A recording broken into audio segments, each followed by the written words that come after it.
사무엘하 4장 5절부터 12절까지. 사무엘하 4장 구약성경 469쪽 사무엘하 4장 5절부터 12절까지 내용 말씀을 함께 합독하도록 하겠습니다. 구약성경 469쪽 혹은 470쪽 사무엘하 4장 5절에서 12절까지 말씀이에요. 합독합니다. 5절 말씀. 부에롯 사람 림몬의 아들 레갑과 바하나가 길을 떠나 볕이 쬐을 때 즈음에 이스보셋의 집에 이르니 마침 그가 침상에서 낮잠을 자는지라. 레갑과 그의 형제 바하나가 밀을 가지러 온 채 하고 집 가운데로 들어가서 그의 배를 찌르고 도망하였더라. 그들이 집에 들어가니 이스보셋이 침실에서 침상 위에 누워 있는지라. 그를 쳐 죽이고 목을 베어 그의 머리를 가지고 밤새도록 아라바 길로 가 헤브론에 이르러 다윗 왕에게 이스보셋의 머리를 들이며 아뢰되 왕의 생명을 해하려 하던 원수 사울의 아들 이스보셋의 머리가 여기 있나이다. 여호와께서 오늘 우리 주 되신 왕의 원수를 사울과 그의 자손에게 갚으셨나이다 하니 다윗이 부에롯 사람 림몬의 아들 레갑과 그의 형제 바나에 대답하여 그들에게 이르되 내 생명을 여러 환난 가운데서 건지신 여호와께서 살아계심을 두고 맹세하노니 전에 사람이 내게 알리기를 보라 사울이 죽었다 하며 그가 좋은 소식을 전하는 줄로 생각하였어도 내가 그를 잡아 시글락에서 죽여서 그것을 그 소식을 전한 가품으로 삼았거든. 하물며 악인이 의인을 그의 집 침상 위에서 죽인 것이겠느냐.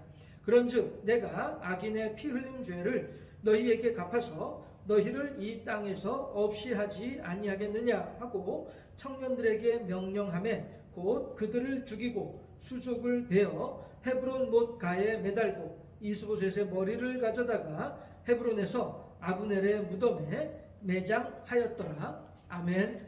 예. 하긴 오늘은 그러고 보니까 별로 이렇게 이 화이트보드 쓸 일이 없을 것 같아요. 오늘 이렇게 중앙으로 놓고서 함께 말씀을 생각해 보기를 원합니다. 오늘 제목은요. 오늘 본문을 따라서 레갑과 레갑 족속이라고 했거든요. 그러면 레갑이라고 하면은 한 사람을 이야기하는 것이고 레갑 족속 하면은 이제 레갑 가문의 사람들을 이야기하는 거죠. 그렇죠? 예. 그래서 이제 뭐 저 같은 경우에는 이제 뭐 어렸을 때에 그 어른들이 이렇게 저를 이렇게 보시고서 이름이 뭔고 이래서 한자 웅자 씁니다. 성은 이갑니다. 이제 들은 바가 있으니까 그 배운 바가 들은 바가 있으니까 어른께서 자네 이름이 뭔고 하시길래 성은 이가에 이름은 한자 웅자 씁니다. 이렇게 대답을 했거든요. 그랬더니 그렇구만. 그랬더니 한나라의 영웅이면은 한신 장군 아닌가 이러면서 그러면서 이제 그 어른하고 이제 얘기가 돼가지고서 이런저런 얘기를 하다가 그러면은 본관은 그러길래 전주입니다. 그래 파는 효령대군 팝니다. 이렇게 이제 대답을 했었단 말씀이에요. 무슨 얘기냐면은 레갑 족속이라고 하면은 이렇게 효령대군 파 하게 되면은 효령대군을 시조로 하는 사람들을 이제 효령대군 파라고 한단 말씀이에요. 그 이씨 중에도 여기 경주 이씨도 있고요, 아산 이씨도 제가 만나본 그 이씨들 중에 전주 이가뿐 아니라 제가 이제 이씨 성을 쓰니까 전주 이가뿐 아니라 경주 이씨도 있고 아산 이씨도 있더라고요. 그래서 이순신 장군이 혹시 아산 이씨인가? 아무튼지간에 이게 그 레갑 족속이라고 하는 말은 그런 의미가 되는 것이죠. 레갑을 시조로 하는 레갑파 이거죠. 본관은 전주입니다. 파는 효령대군 파입니다. 이렇게 대답을 하는 것처럼 레갑 족속이라고 하는 말은 레갑을 시조로 하는 레갑의 후손들이라는 의미가 되잖아요. 그렇죠? 그런데 오늘 본문에서 레갑이라고 하는 사람은 어떤 사람이냐 하면은 이스보셋을 암살한 사람이에요. 여러분들 마침 다윗이 이스보셋을 장례를 치를 때에 어디를 무덤으로 쓰느냐 하면은 아브넬의 무덤을 같이 이제 이스보셋하고 같이 쓰고 있거든요. 무슨 얘기냐면은 아브넬은 지난주에 설명해 드렸던 것처럼 이스보셋의 군대 장관이었어요. 그리고 그 아브넬은 이스보셋의 아버지 사울 때부터 군대 장관이었었어요. 네, 그렇게 해서 아버지를 주인으로 섬기고 또 그 아들도 주인으로 섬기는 그러한 신하였어요. 물론 충성도라든가 이스보셋을 얼마만큼 열심히 잘 섬겼느냐에 대한 부분은 다른 내용이고요. 어쨌든지 간에 사울 임금 때에도 군대 장관이요. 그리고 이스보셋 때에도 군대 장관이었던 사람이 아브넬이었어요. 그런데 이 아브넬이 사울의 명을 받아서 전쟁을 하던 중에 다윗의 군대 장관이었던 요압이 있었고요. 요압이 삼형제가 있는데 그 중에 막내 동생이 아사헬이라고 하는 사람이 있었어요. 그래 이 아사헬이 달리기를 잘해요. 들로루처럼 빨랐더라 이렇게 나온단 말이에요.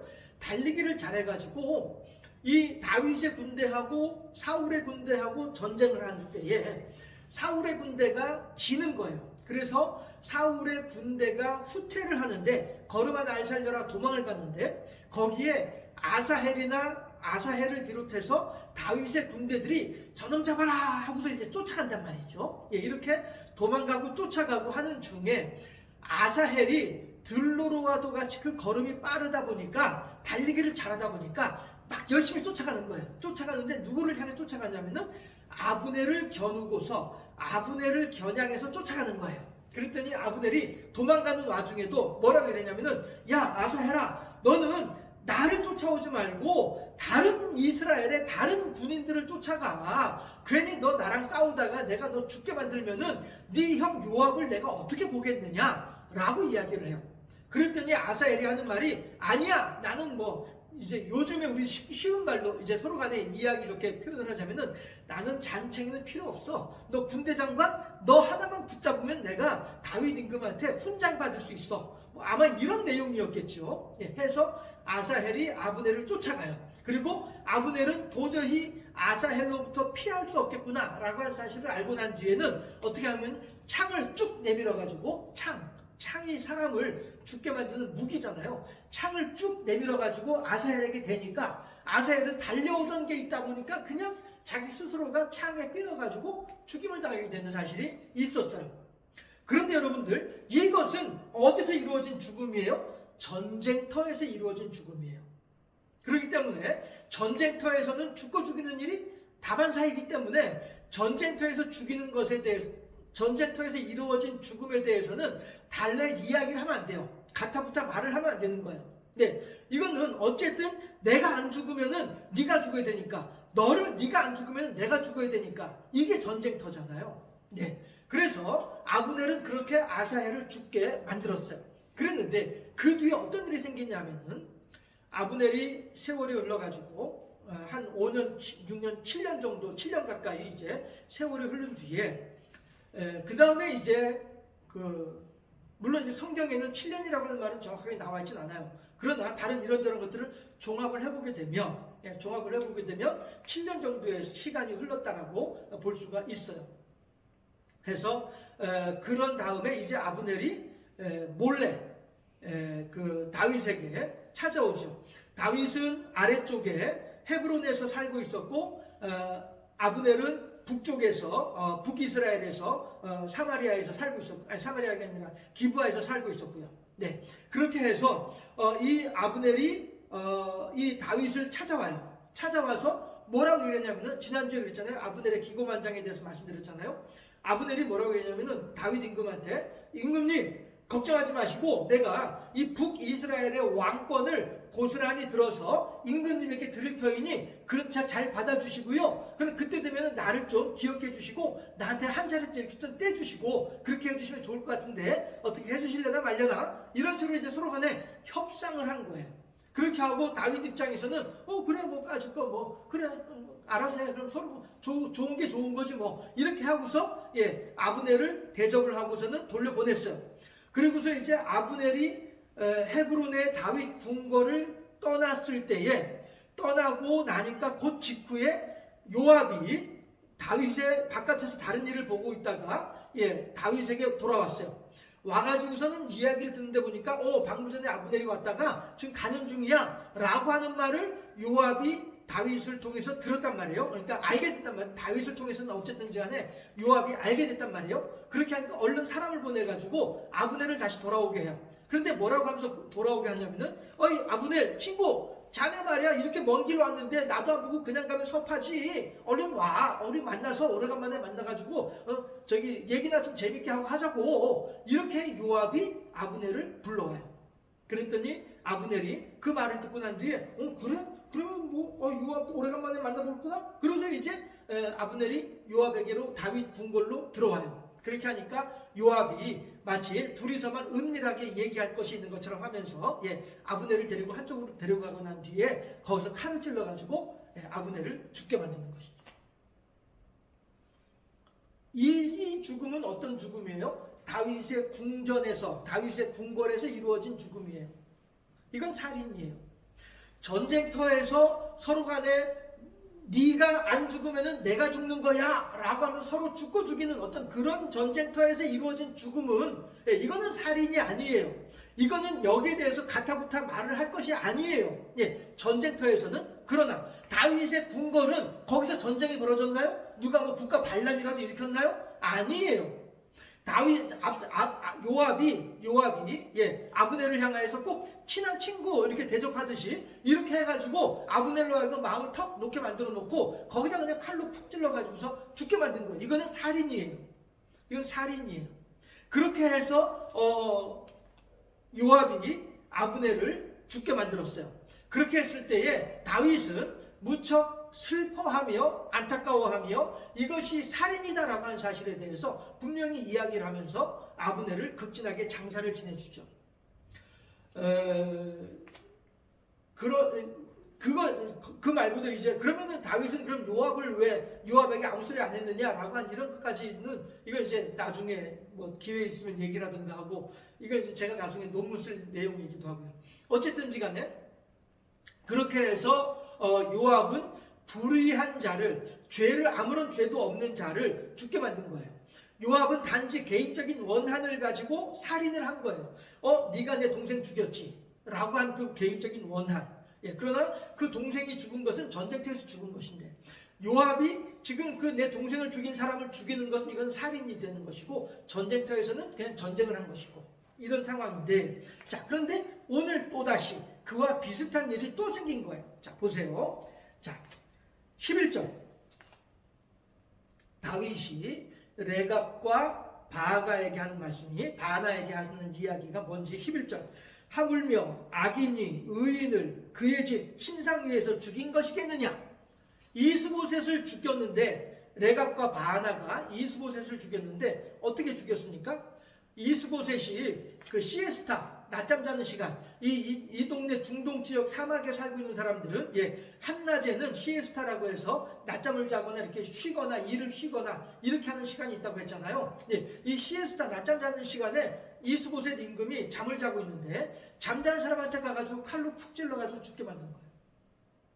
레갑하고 바나가. 왜 그랬을까? 결국에는요, 아브넬이 죽고 난 뒤에 우리 속담에도 계곡의 산에 호랑이가 없으면은 토끼가 왕노릇한다라고 하는 말이 있는 것처럼, 그동안에는 아브넬이 이스라엘의 실권을 틀어쥐고서 심지어 이스보셋 왕조차도 자기 멋대로 쥐고 흔들면서 그렇게 나라를 실질적으로 통치했던 사람이 아브넬이었단 말이에요. 그런데 그 아브넬이 죽고 없으니까 나라가 혼란스러워지는 거예요. 혼란스러워지면서 여기서도 불쑥이 일어나고 저기서도 썰도 일어나고 막 이렇게 하면서 나라가 어지러워지고 혼란스러워지는 거예요. 그렇게 하는 가운데 레갑과 바나가 이거 봐라, 그렇다고 한다면 말이야 내가 이번 기회에 한번 기회를 잡아볼까 하고서는 와서 이스보셋을 죽였어요.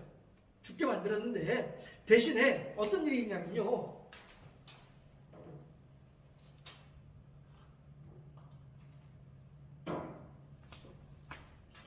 이 성경 구절을 자세히 보면은요, 이 레갑과 바나가 어떠한 사람인지를 알 수 있는 장면들이 있는데요. 자 보세요.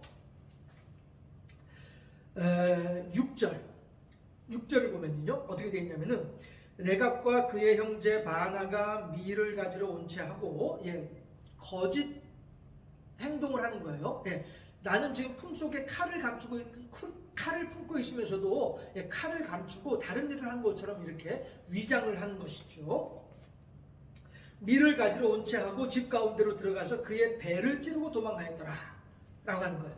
예. 그래서 배를 찌르고 일단 도망을 했는데 이때까지만 하더라도 이 레갑과 바하나라고 하는 이 두 사람이 좀 뭐랄까 좀 소심한 사람인 거예요.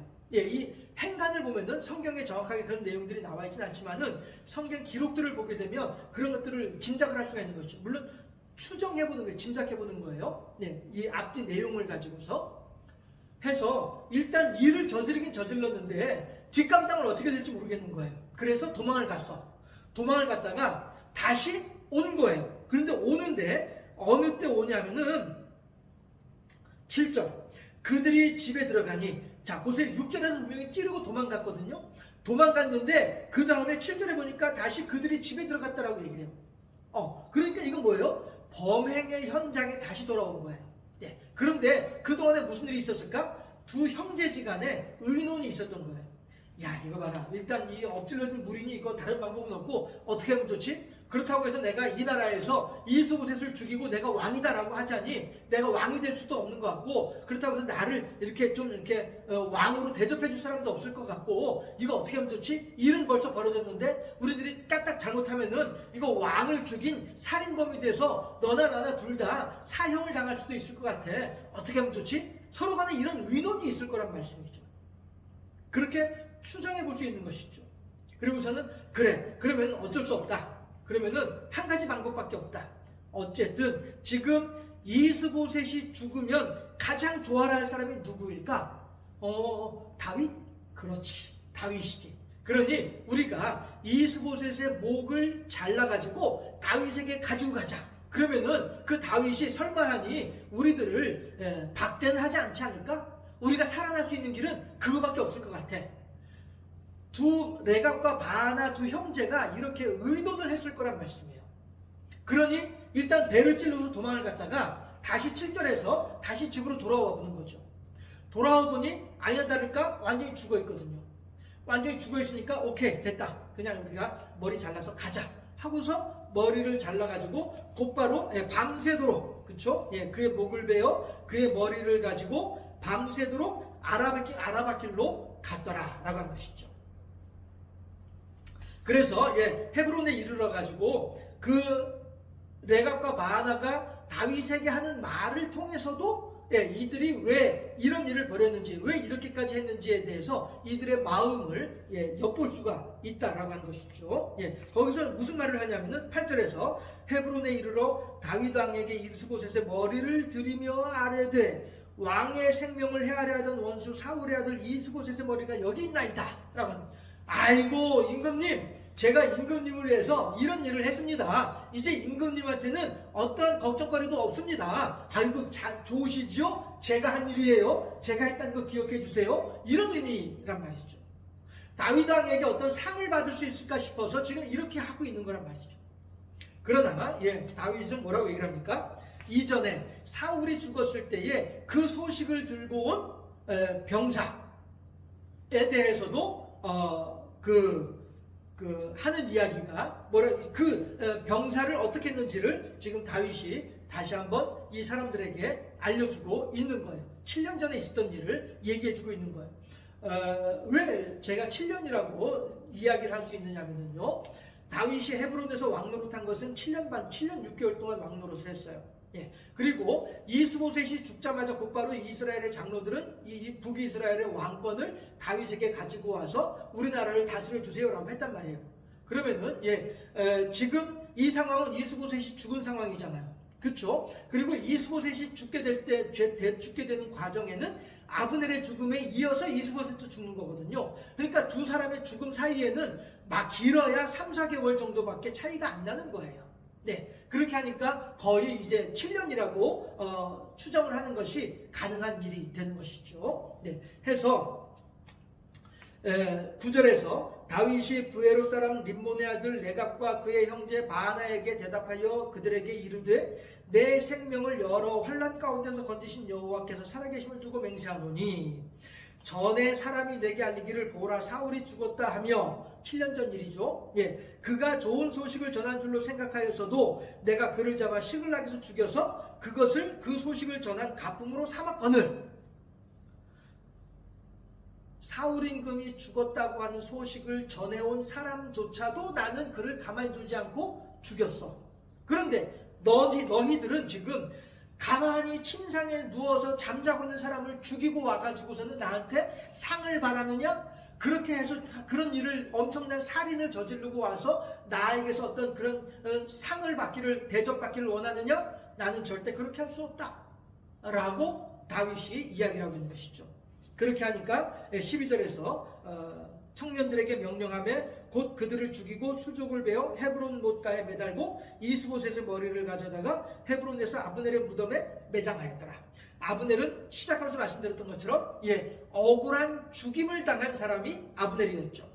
그래서 다윗은 그 아브넬의 억울한 죽음에 대해서 충분히 위로하고 조문을 했어요. 그런 것처럼 이스보셋 또한 그 죽음이 억울한 죽음이다 라고 하는 사실을 분명하게 하면서 아브넬의 무덤에 같이 장사를 지내면서 극진히 대접을 하는 것을 볼 수가 있다라고 하는 것입니다. 자, 이것이 이제 레갑과 바나의 이야기예요. 그런데 제가 오늘 제목을 레갑과 레갑 족속이라고 했잖아요. 레갑이라고 하는 사람은 이렇게 성경에서 불의한 자로 악인으로 그려지고 있습니다. 그러나 동명이인일 수도 있겠으나 느헤미야 시대에도 레갑이라고 하는 사람이 등장을 해요. 그래서 이 레갑은 느헤미야를 도와서 예루살렘 성벽을 짓는, 그래서 레갑이 지은 분이 아무튼 간에 해서 그 성벽을 짓는 일에 그 헌신하는 사람이 레갑이에요. 그러니까 레갑의 아들이에요. 그렇게 해서 그 레갑의 아들이라고 할 때 그 레갑이 여기에서 말하는 이스보셋을 죽인 그 레갑하고 같은 사람인지까지는 확인을 못해요. 그러나 어쨌든 간에 레갑이라고 하는 이름이 느헤미야서에서도 등장을 해요. 그래서 거기에서는 느헤미야를 도와서 예루살렘의 성벽을 쌓는 일을 같이 동역하는 그러한 이제 느헤미야의 동역자로 레갑이라는 사람이 등장을 하고, 그 다음에 오늘 제가 이제 여러분들하고 같이 함께 생각해 보고 싶은 것은 예레미야서예요. 예레미야 35장에서 또 레갑 족속이, 이번에는 레갑 족속이, 느헤미야서에서는 레갑의 아들이 나오는데 예레미야서에서는 레갑의 족속이 등장을 해요. 그렇게 해서 이 레갑 족속들을 예레미야가 불러가지고 예레미야는 이제 왕족으로 추정을 하죠. 왕족이었을 것이다 라고 여러 성서 신학자들이 예레미야에 대해서 이야기를 하고 있습니다. 그러니까 이제 아무래도 이제 왕족의 권세로 레갑 족속들을 불러 모았겠죠. 그래서 이제 다 모여라 라고 하니까 이제 레갑 족속들이 다 이제 모였어. 어쨌든 왕족이 부르니까 하고서 왔죠. 왔더니 예레미야가 그들에게 포도주를 따라주는 거예요. 그러면서 마셔라 하는 거예요. 그렇게 했더니 이 사람들이 뭐라고 하냐면은, 아이고 예레미야님, 저희들은 술을 먹지 못합니다. 술을 안 마십니다. 이렇게 이야기를 해요. 아니야, 내가 주는 술이니까 마셔 하고서 예레미야가 한 번 더 재촉을 해요. 그렇게 하니까 잠깐만요, 저는 이제 술 대신에 물을 한 잔 마시고,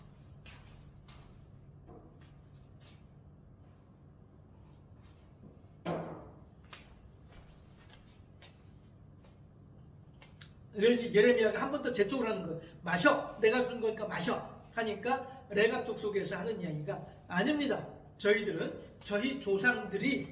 조상이 유언으로 우리 레갑 족속들은 술을 마시지 마라 라고 유언을 하셨습니다. 그래서 우리들 입장에서는 얼굴도 본 적이 없는 할아버지이지만은, 어쨌든 먼 조상이지만은 그 조상이 한 유언을 지키기 위해서 우리 레갑 족속들은 술을 마시지 않습니다 라고 이야기를 해요. 예레미야가 레갑 족속은 술을 마시지 않는다는 사실을 모르고서 그렇게 하는 것이 아니고요, 알고서 일부러 그러는 거예요. 자, 예레미야 3, 이제 본문을 한번 보도록 할게요. 예레미야 35장인데요.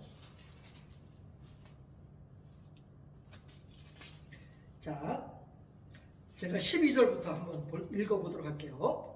예레미야 35장 12절부터 제가 봉독하겠습니다.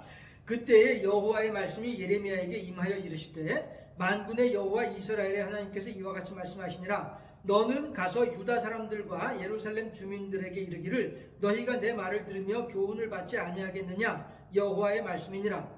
레갑의 아들 요나답이 그의 자손에게 포도주를 마시지 말라 한 그 명령은 실행되도다. 그들은 그 선조의 명령을 순종하여 오늘까지 마시지 아니하거늘 내가 너희에게 말하고 끊임없이 말하여도 너희는 내게 순종하지 아니하도다.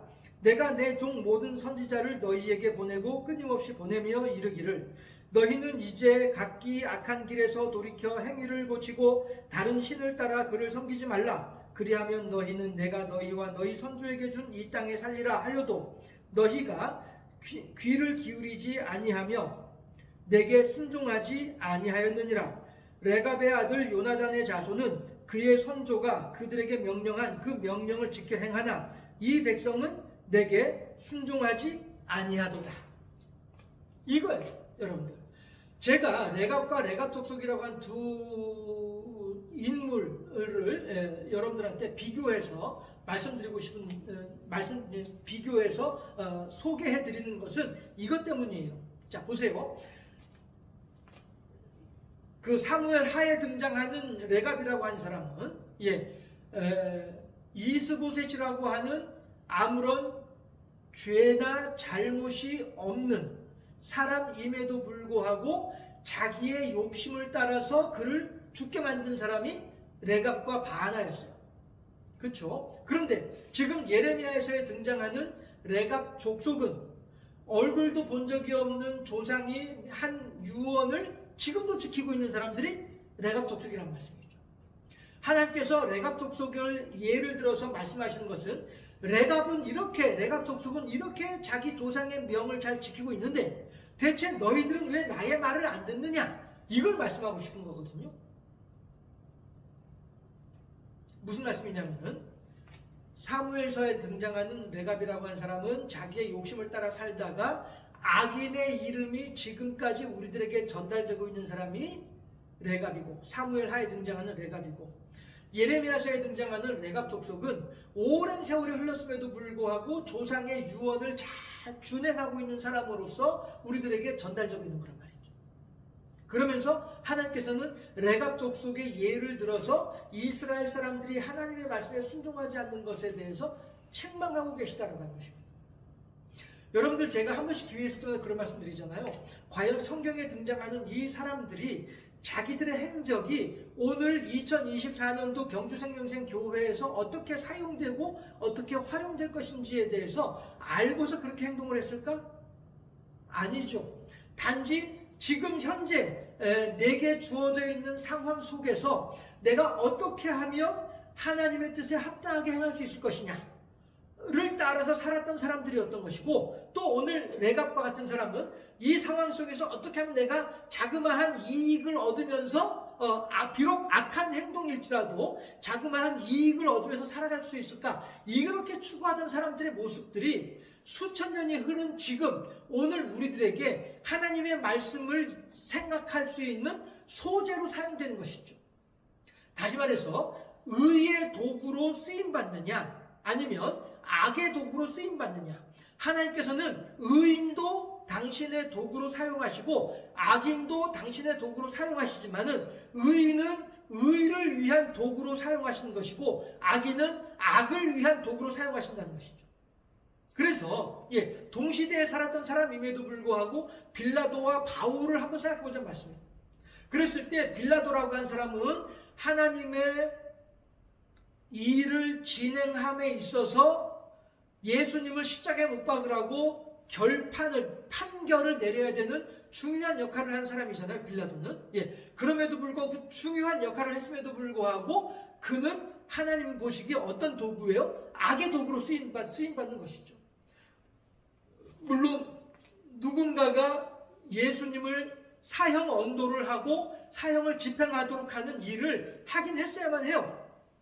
그런 측면에서 빌라도의 입장에서는 나 억울해 라고 얘기할 수도 있을런지 모르겠어요. 그러나 중요한 것은 빌라도는 그렇게 악의 도구로 사용되었더라.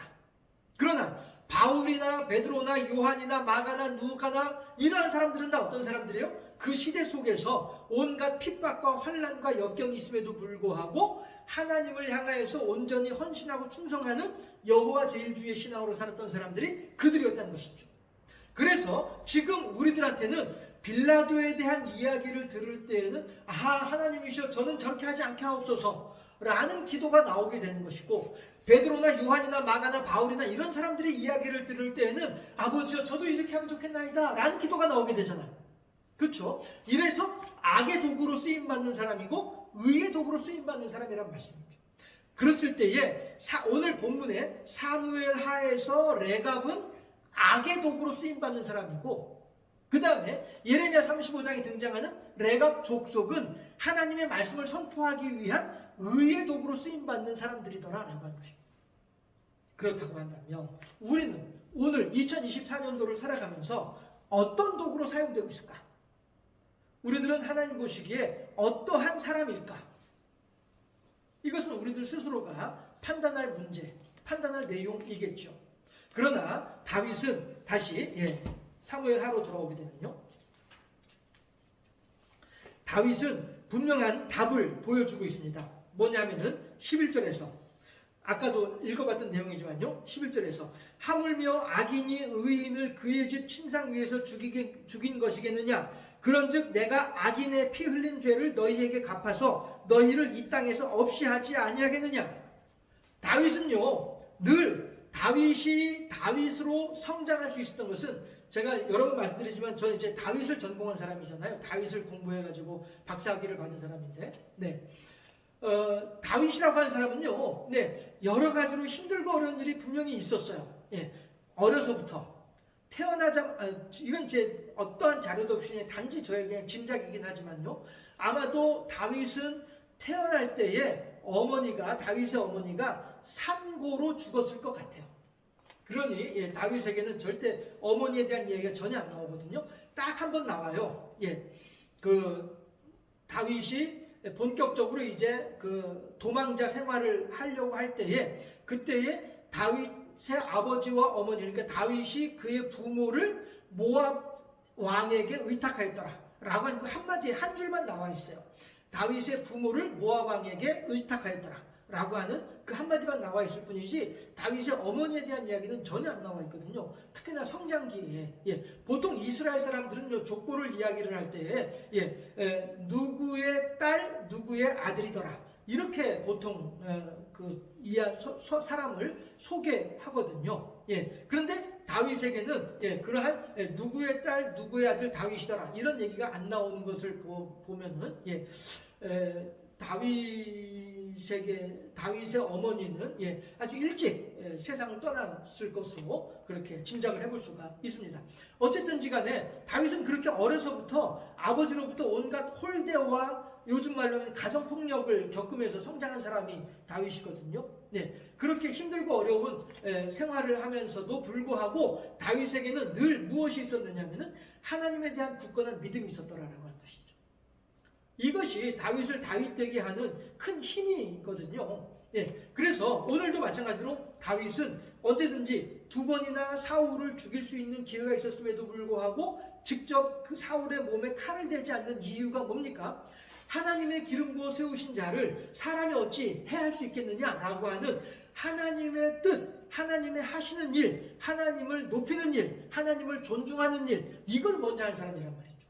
옆에서 아합이 있다가 요압이 있다가 아이고 임금님, 두목님, 그때 아직 임금이 되기 전이니까 그냥 우두머리 대장이었으니까 대장님 저 가가지고 그냥 한 칼에 해결해 버립시다. 그러면 끝입니다. 아니다. 이 기름 부어 세우신 자를, 하나님께서 세우신 자를 사람이 그러면 안 된다. 이렇게 얘기한 사람이 다윗이었거든요. 늘 하나님이라면 어떻게 하실까? 하나님이라면 무엇을 나에게 말씀하실까? 이거를 생각하며 살았던 사람이 다윗이었다는 것이죠. 그렇다 한다면 제가 여러분들한테 말씀드리는 것은 그 내용인 것이에요.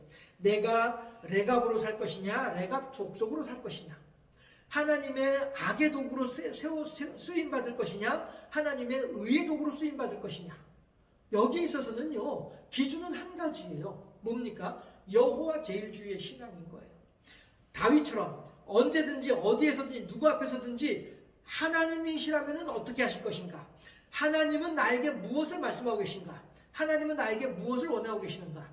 여기에 대한 질문을 하고 그에 대한 대답을 따라서 살아가는 사람이 다윗이었다는 것이죠. 그러나 레갑은 그렇지 아니하여서 자기의 자그마한 욕심을 따라 사는 사람이 레갑이었더라라고 하는 것이죠.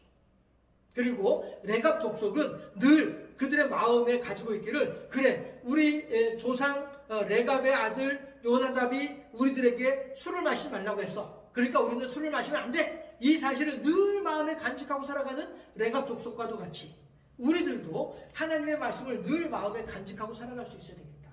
하나님께서 원하신 바가 무엇인지를 늘 생각하며 살아갈 수 있어야 되겠다 라고 하는 것이죠. 사람은 육신은 마음은 온유로되 육신이 연약한 존재이기 때문에 수시로 시시때때로 죄의 악의 유혹이 올라올 수밖에 없어요. 해서 너무나도 쉽게 우리들은 현혹당하고 미혹당해서 에이씨 그냥 이런 마음이 우리들한테 언제든지 생길 수 있어요. 그러나 이 했다가 때리는 것이 아니라 이 했다가도 아니야 참아야지. 이게 필요하다는 것이죠. 혹은 때렸다 할지라도 때리고 난 뒤에라도 곧바로 아이고 하나님 잘못했어요. 제가 또 때렸어요. 이렇게 나올 수 있어야 되지 않겠냐 하는 거예요. 에이 모르겠다. 2판 4판 공사판이다. 그냥 막 그냥 해치기들 하고 난 뒤에는 에이 소쿠려다니 에이 됐어 그냥 이래버리고 마는 사람이라고 한다면 하나님의 뜻대로 살아가는 사람이 결코 아니잖아요. 그렇지 않습니까? 내게서 막 이런 것이 올라온다 할지라도 올라와가지고 막 그냥 해제키고 싶다가도 아니야. 내가 하나님을 봐서 내가 참아야지. 내가 하나님 뜻대로 살기로 한 사람인데 이렇게 해제키는 것이 하나님 뜻이 결코 아니잖아. 그럼 내가 참아야지. 하나님의 뜻대로 살기 위해서 내가 참아야 돼. 주여 제게 참을 수 있는 능력을 주시옵소서. 이러면서 우리들이 그렇게 살아가는 사람, 이런 사람들이 어떤 사람이에요? 레갑이 아닌 레갑 족속과 같은 삶을 살아가는 사람의 모습이라고 할 수 있지 않겠냐는 거예요. 따라서 우리들이 이 세상을 살면서 우리들은 우리들의 삶에 대해서 우리의 후손들이 어떻게 생각을 하게 될는지는 우리들은 몰라요. 그리고 또한 우리가 하나님의 심판의 보좌 앞에 갔을 때 하나님께서 우리들에 대해서 어떻게 판단을 하실런지 우리들은 지금은 알지 못해요. 그러나 한 가지 분명한 것은 있습니다. 우리가 이 세상을 살아감에 있어서 여호와 제일주의 신앙으로 살아가야 되겠다. 그러면은 비록 때로는 넘어지고 때로는 절망하고 때로는 낙심하면서 그렇게 힘들고 어렵게 살아가는 인생이라 할지라도 그럼에도 불구하고 그런 가운데에서도 언제든지 넘어지고 낙심하고 절망할 수 있을런지 몰라도 곧바로 여호와 제일주의 신앙, 그래도 하나님께서 나를 지켜주시지, 그래도 내가 하나님을 의지해야 되겠지, 이런 마음으로 다시 일어나고 하는 그 믿음이 바로 우리들에게 필요하다는 것이죠. 그리고 하나님께서는 그러한 우리들의 믿음을 보시고 그래 너 참 훌륭하구나, 힘들고 어려운 시간 속에서도 나의 뜻대로 살고 나를 삶의 기준으로 삼아서 살기 위해서 힘쓰고 애쓰는 그 믿음의 노력, 그거 참 훌륭하구나. 그렇게 애쓰면서 어떻게 해서든 헌신하고 어떻게 해서든 수고하려고 하는, 어떻게 해서든 순종하려고 하는 그 마음 대단히 훌륭하구나. 하나님께서 이렇게 칭찬해 주지 않겠냐는 거예요. 모두가 다 5달란트 받은 종과도 같이 5달란트라고 하는 휘황찬란한 그런 결과를 낼 수 있으면 정말로 좋겠죠. 그러나 모두가 다 5달란트를 남길 수는 없습니다. 2달란트라도 최선을 다해서 남겼으면 하나님께서 그 2달란트도 5달란트랑 똑같이 기뻐하시고 반가워하시는 분이 하나님이시다라고 하는 거예요. 우리들이 이 세상을 살면서 무슨 큰 일을 해가지고 하나님께서 큰 상급을 받고 이게 문제가 아니라는 것이죠. 힘들고 어려운 일이 있어서 낙심하고 절망하고 때로는 막 이런 것들이 막 올라오고 한다 할지라도 올라왔다가도 아이고 하나님의 뜻이 그게 아니지 하고서 억지로 내려앉힐 수 있는 이 사람을 하나님께서는 칭찬하신다라고 하는 사실이죠. 어찌하든지 내 육신의 소욕을 따라 사는 것이 아니라 늘 하나님의 말씀을 마음에 새기고 하나님 뜻대로 살아가기 위해서 힘쓰고 있으면, 그래서 레갑 족속과 같이 하나님으로부터 칭찬받는, 그래서 하나님의 심판의 보좌 앞에서도 착하고 충성된 종이라고 칭찬 듣기 부족하면 그런 삶을 살아가는 우리 모두가 다 되어질 수 있기를 오늘 레갑과 레갑 족속을 비교해보면서 우리들의 삶의 모습이 어때야 될지를 다시 한번 생각해보고 그렇게 살아가는 우리가 될 수 있기를 주님의 이름으로 축원합니다. 기도하겠습니다.